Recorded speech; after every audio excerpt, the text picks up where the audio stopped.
Le cours du baril de Brent, qui est un petit peu au-dessus des 80 $, pourrait bien tutoyer bientôt, cette année, les 100 $. Bonjour Wilfried. Bonjour David. Wilfried Galland pour Montpensier. Goldman Sachs le dit, Morgan Stanley le dit, Wilfried Galland le dit aussi. Non, les deux banques américaines voient le pétrole à 100 $ cette année, notamment, sur le même argument, à cause de la Chine, notamment, qui réouvre.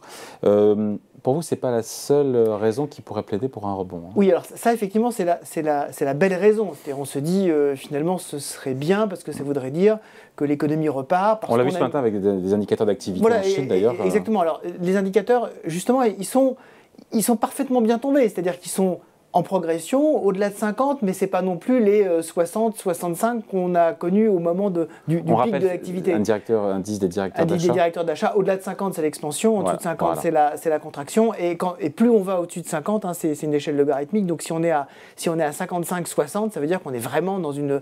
Et on y est là. Et là, en fait, on est entre 50 et 55. Donc pour l'instant, tout va bien. Ouais. Ça ne serait probablement pas suffisant pour pousser le pétrole, effectivement, à retourner vers 100 $.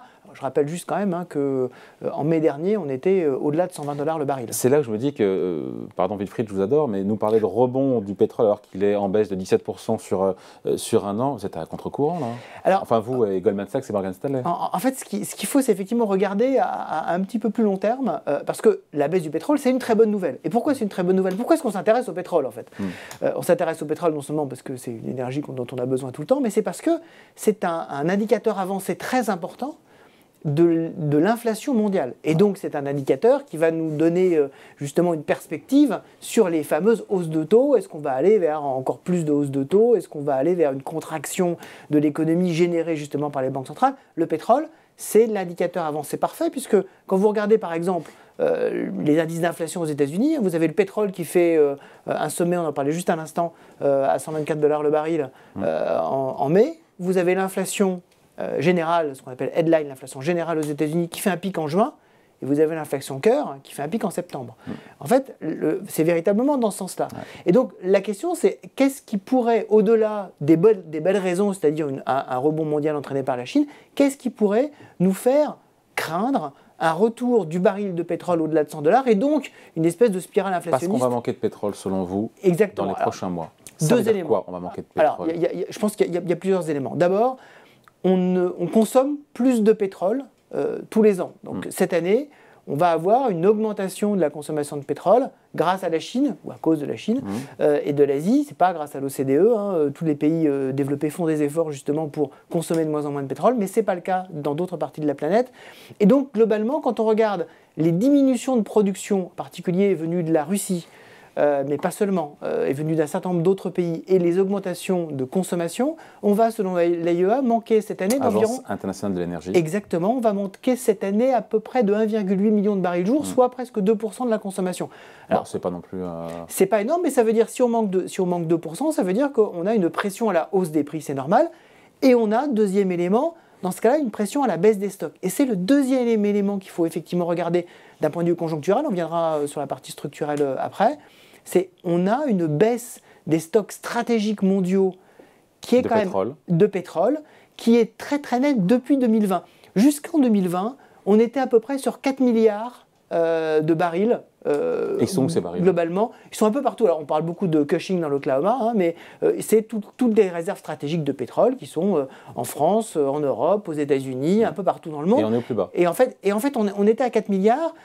On a baissé de 600 millions de barils depuis 2020. En 2 ans, c'est beaucoup, hein, quand vous baissez, de 4 milliards à 2 milliards, donc à peu près donc 4 milliards à 3 milliards 6. Et on devrait atteindre à peu près 3 milliards 4, 3 milliards 3 à la fin de l'année. Ça veut dire vraiment qu'on est dans un état de stock qui commence à être un petit peu inquiétant. Donc on ne peut pas taper les stocks, donc on va faire remonter les prix de baril. Donc des stocks au plus bas et des pays qui ne produisent pas assez. Lesquels et pourquoi? Exactement. Et en fait, ce qui se passe, c'est que depuis... en fait, il faut regarder les investissements sur la production de pétrole. Et les investissements sur la production, on a atteint un sommet... En amont, comme on dit, exploration. Exactement, la fameuse filière. Exactement, David, vous maîtrisez ce langage vraiment à la perfection. Effectivement, de la fameuse filière amont, on avait, dans la grande décennie, on va dire, 2011, 2012, 2013, on avait entre 600 et 800 milliards de dollars par an d'investissement dans cette fameuse filière amont. Dans l'ensemble du monde. Dans l'ensemble du monde. Ensuite, à partir de... combien vous m'avez dit? Entre 500 et... Entre 600 et 800 600, milliards. 800 milliards, ouais. Entre 2016 et 2020, en gros, on est passé autour de 500, entre 450 et 500 milliards. Donc on avait déjà beaucoup baissé. Donc on investit de moins en moins. Et depuis 2020, on est à 400 milliards. Donc on a divisé par 2 nos investissements.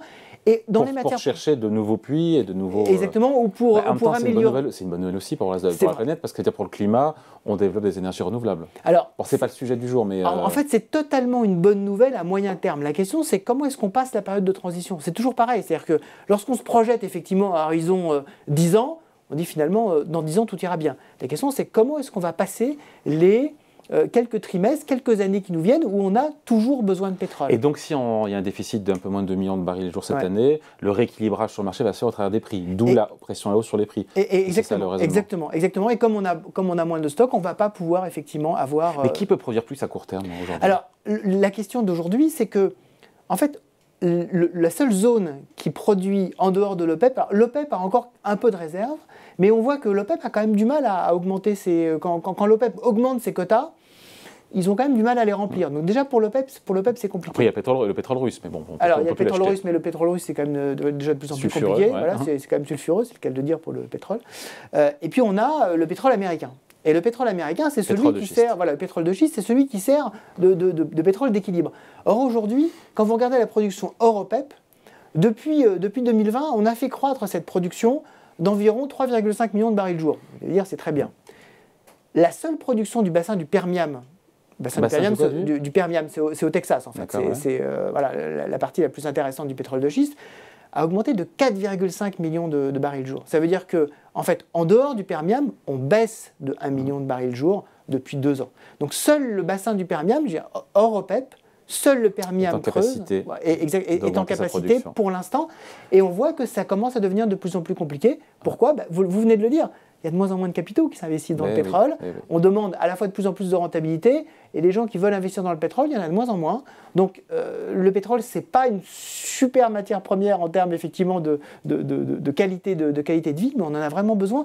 Et ça peut faire repartir la boucle des prix aujourd'hui. Et le lien, pourquoi est-ce qu'on parle de ça, du pétrole possiblement qui retournerait à 100 $, c'est que derrière, si c'est le cas, ça change manifestement un petit peu le scénario qu'on a en matière de croissance, en matière de politique monétaire, d'inflation. Bien sûr, en fait, le cœur, je veux dire, l'angle mort du scénario économique mondial et du scénario globalement de désinflation mondiale qu'on a tous plus ou moins rapidement, c'est le pétrole. C'est-à-dire ce qui peut faire repartir à la fois l'inflation, donc les taux d'intérêt, et ce qui peut faire repartir les prix à la production. Vous en parliez au début de votre émission avec Jean-François Robin, qui vous disait attention, on est en train d'avoir des prix à la production qui baissent de façon très forte.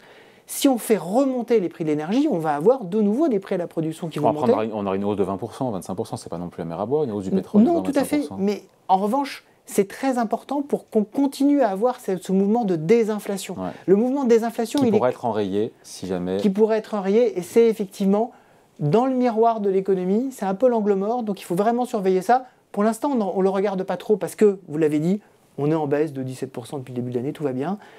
Attention quand même à ce sujet-là, c'est véritablement un sujet à surveiller parce que beaucoup d'éléments du scénario économique et du scénario inflationniste dépendent de ce fameux prix du pétrole. Allez, merci beaucoup. Explication avec plaisir, David. Signé Wilfried Galland pour Montpensier. Merci beaucoup, salut. Salut.